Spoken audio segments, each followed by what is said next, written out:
ফালতু সিনেমা বানানোর কোনো দরকার নেই। কোন মুভিটা দেখছেন একটু কথা বলি না। রাজকুমার আচ্ছা, রাজকুমার কেন খারাপ লাগছে? আমার মনে হয়েছে বাজেট অনুযায়ী মুভিটা হয়নি, আর অনেক কিছুই খামতি ছিল। এছাড়া প্রথমে যে গানটাই শুরু হয় আমার মনে হয়েছিল কোরিওগ্রাফার নিয়েছে কিনা আমি জানি না।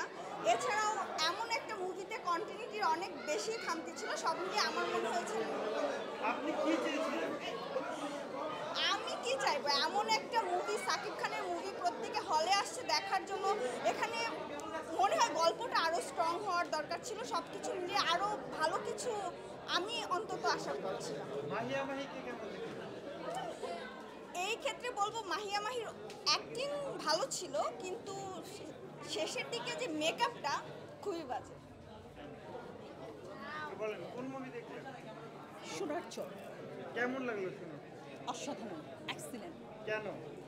বিকজ যে নায়ক সে আমার বন্ধু, ওর ছবি দেখবো এটাই স্বাভাবিক, তবে ওর অভিনয়টা ছিল অসাধারণ, ভালো লেগেছে। গ্রামীণ পটভূমিতে ওর প্রত্যেকটা সিকোয়েন্স ভালো লেগেছে।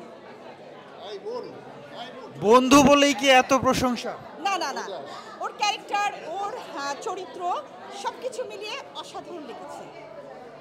অভিনয়টা একটা শিল্প, ও চেষ্টা করেছে শিল্পটাকে ভালো করার জন্য।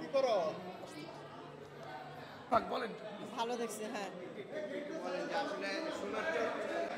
রাজকুমার দেখেছি, ভালো ছিল।